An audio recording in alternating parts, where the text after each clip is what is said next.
sinugit lang. Hi, EP. Gumagalaw ko. Crush mo siguro. Sino yun? Nung nagtitinabay ako, hindi ko malang pinag-interesan sinugit. Bating din natin eh. Siya lang laging ano ko doon. Isang kalan? Dito ko ba? Ayun kapatid.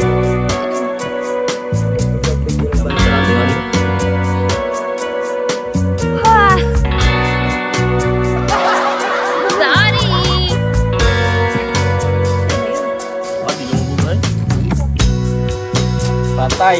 Iat-an mati na naman. Alam mo lang ko yung mga buka. Kulay itim na naman yun. Alata.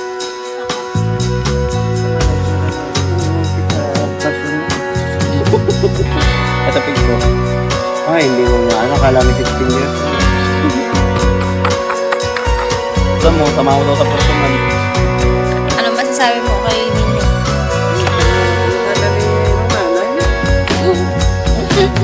Stress ay. Yan ay, ano madam, takot ka rin doon. Uy, nakot na, wala pa tayong kape.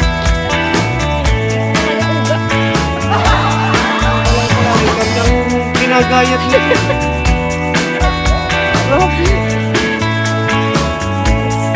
Ano sa dyan? Totoo ba niya yung namulit dyan?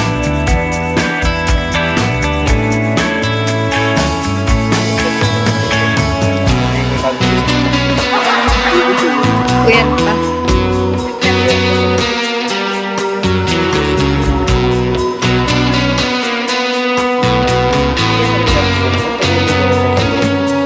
Hindi. Mga bata. Hindi, dito pa din baka mamaya.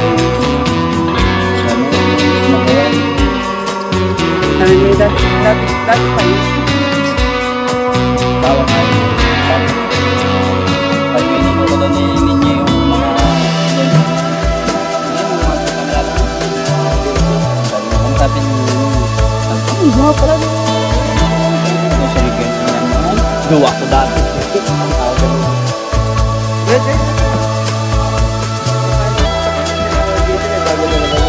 Yeah. Ayan, ito na yan. At ito na. Di ba yun?